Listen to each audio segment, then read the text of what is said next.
நாளிதழ் செய்தியை தான் நாங்களும் பார்த்துருக்கோம்.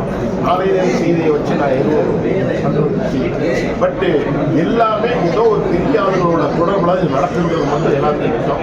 பட் இது ஹைகோர்ட்டில் இன்வெஸ்டிகேஷன் போயிட்டு இருக்கனால புதுவெளியில் இதெல்லாம் நம்ம சொல்கிறோம்.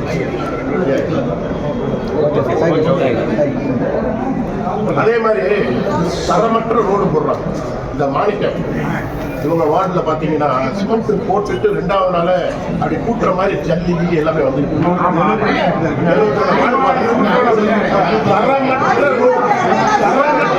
காரணம் லஞ்ச லாவணிகள். லஞ்சம் அவ்வளோ லஞ்சம் வாங்குறாங்க. இங்க இருக்கிறவங்க லஞ்சம் வாங்கிட்டு அப்புறம் எப்படி அந்த கான்ட்ராக்ட் போடுவாரு கேளுங்க. பேசுறது தான் வந்தோம். அதே மாதிரியே சிக்கன் வந்து டெங்கு எல்லாமே இருக்கு. உங்களுக்கு தெரியும். மருந்து எங்கேயுமே அடிக்கிறது மேக்சிமம் எங்களுக்கு மருந்தே அடிக்கிறதுல குப்பை எதுவுமே கிடையாது. எல்லாமே ரொம்ப மோசமா இருக்கு. மக்களுக்கானதா அதிமுக அடுத்த கட்ட என்ன பண்ண போறீங்க? இந்த வெளிநடப்பு மட்டும்தானா? அடுத்த கட்ட என்ன பண்ண போறீங்க? வெளிநடப்புன்றது கிடையாதுங்க.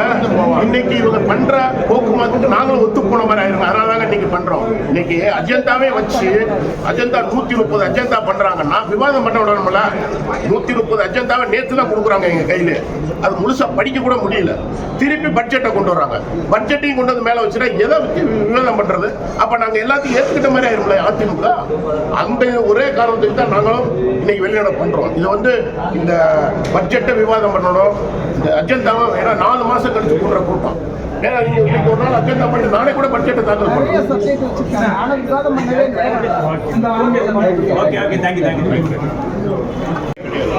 சும்மா சொல்றாரு 15 நிமிஷத்துல இந்த கூட்டத்தை முடிச்சுடுவோம். அப்ப 4 மாசம் கழிச்சு கூடப்பட்ட கூட்டத்துக்கு நான் மக்கள் பிரச்சனை பேசுறதுக்கு இந்த மாமன்றம் ஏன் 2 நாள் கழிச்சு பட்ஜெட்டை தாக்கல் பண்ணலாம்? இன்னைக்கு வந்து விவாதத்துக்கும் அஜெண்டா வைக்கலாம்.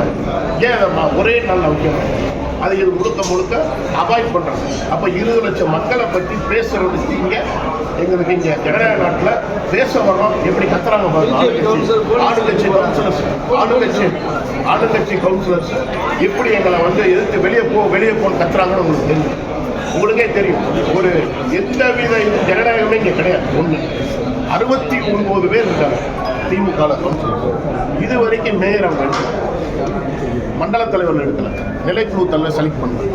பூராமே இதெல்லாம் இல்லை.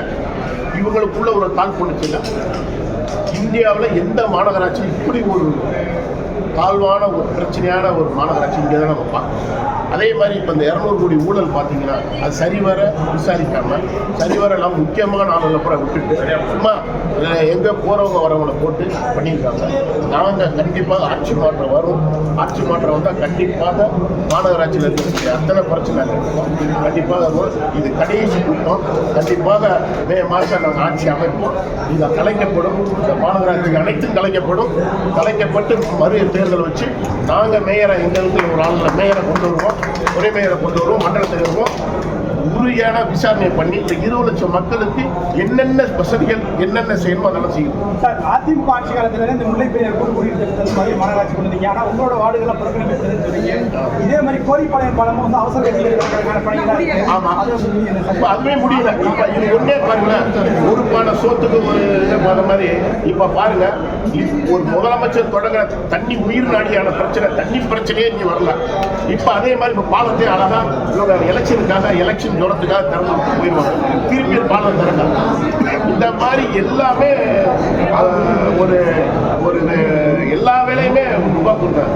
அதான் பண்ணுறோம். இப்போ பாருங்க, மாமன்றத்தில் நாங்கள் மக்கள் பிரச்சனை பேச வரோம், எங்களுக்கு பேசுறதுக்கு அனுமதி கொடுக்குறோம். பட்ஜெட்டை இன்னொரு நாளைக்கு வைங்க, விவாதம் அஜெண்டா இதை பண்ணுங்கன்னா நம்ம எல்லாரும் வெளியே போ.